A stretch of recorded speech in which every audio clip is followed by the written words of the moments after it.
Assalamualaikum warahmatullahi wabarakatuh. Perkenalkan, nama saya Dwi Eni Sariati dengan NPM 2011010049 dari kelas PAID semester 5. Di sini saya akan menyampaikan materi pembelajaran akidah akhlak yang diampu oleh Ibu Agus Santi MPDI selaku dosen mata kuliah materi pembelajaran akidah akhlak. Di sini saya akan menjelaskan materi tentang etika sosial dalam Islam. Etika sosial dalam Islam, yang pertama itu ada adab mengundang dan memenuhi undangan. Yang akan kita bahas yang pertama yaitu adab bagi yang mengundang. Yang pertama, tidak mengkhususkan mengundang orang-orang kaya saja tanpa mengundang orang miskin. Yang kedua, tidak mengundang seorang yang diketahui akan memberatkan kalau diundang. Yang ketiga, disunahkan mengucapkan selamat datang kepada para tamu. Yang keempat, menghormati tamu dan menyediakan hidangan untuk tamu makanan semampunya saja, akan tetapi tetap berusaha sebaik mungkin untuk menyediakan makanan yang terbaik. Yang kelima, dalam penyajiannya tidak bermaksud untuk bermegah-megahan dan berbangga-bangga, tetapi bermaksud untuk mencontoh Rasulullah SAW dan para nabi sebelum beliau, seperti Nabi Ibrahim alaihissalam. Beliau diberi gelar Abu Difan atau Bapak para tamu karena betapa mulianya beliau dalam menjamu tamu. Yang keenam, hendaknya juga dalam pelayanannya diniatkan untuk memberikan kegembiraan kepada sesama muslim. Yang ketujuh, mendahulukan tamu yang sebelah kanan daripada yang sebelah kiri. Hal ini dilakukan apabila para tamu duduk dengan tertib. Yang kedelapan, mendahulukan tamu yang lebih tua daripada tamu yang lebih muda. Yang kesembilan, jangan mengangkat makanan yang dihidangkan sebelum tamu selesai menikmatinya.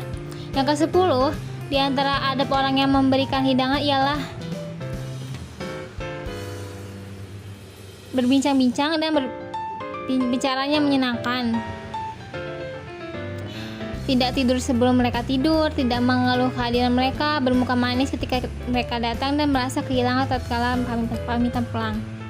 Yang ke-11, mendekatkan makanan kepada tamu tatkala menghidangkan makanan tersebut kepadanya. Yang ke-12, mempercepat untuk menghidangkan makanan bagi tamu sebab hal tersebut merupakan penghormatan bagi mereka. Yang ke-13, merupakan adab bagi orang yang memberikan hidangan ialah melayani para tamunya dan menampakkan kepada mereka kebahagiaan serta menghadapi mereka dengan wajah yang ceria dan berseri-seri. Yang ke-14, adapun masa penjamuan tamu adalah sebagaimana dalam sabda Rasulullah SAW yang artinya menjamu tamu adalah 3 hari, adapun memuliakannya di sehari semalam, dan tidak halal bagi seorang muslim tinggal pada tempat saudaranya sehingga ia menyakitinya. Para sahabat berkata, "Ya Rasulullah, bagaimana menyakitinya?" Rasulullah SAW, sang tamu tinggal bersamanya, sedangkan ia tidak mempunyai apa-apa untuk menjamu tamunya. Yang ke-15, hendaknya mengantarkan tamu yang mau pulang sampai ke depan rumah. Selanjutnya ada bagi yang diundang. Adapun cara-cara bagi orang yang mengundang ya, ada bagi orang yang diundang. Yang pertama itu bagi seorang yang diundang hendaknya memenuhi sesuai waktu kecuali ada uzur seperti takut ada sesuatu yang menimpa dirinya atau agamanya. Orang yang mengundang bukan orang yang harus dihindari dan dijauhi. Tidak ada kemungkaran pada tempat undangan tersebut. Penghasilan orang yang mengundang bukan dari penghasilan yang diharamkan, namun ada sebagian ulama menyatakan boleh menghadiri undangan yang pengundangnya penghasilan haram. Dosanya bagi orang yang mengundang, tidak bagi yang diundang. Tidak menggugurkan suatu kewajiban tertentu ketika menghadiri undangan tersebut. Tidak ada mudarat bagi orang-orang yang menghadiri undangan. Hendaknya tidak membeda-bedakan siapa yang mengundang, baik orang yang kaya ataupun orang yang miskin. Yang kedua, apabila kita dalam keadaan berpuasa tetap disunahkan untuk menghadiri undangan karena menampakkan kebahagiaan kepada muslim termasuk bagian ibadah. Puasa tidak menghalangi seorang untuk menghadiri undangan. Yang ketiga, seorang tamu minta persetujuan untuk menyantap, tidak melihat ke arah tempat keluarnya perempuan, tidak menolak tempat duduk yang telah disediakan.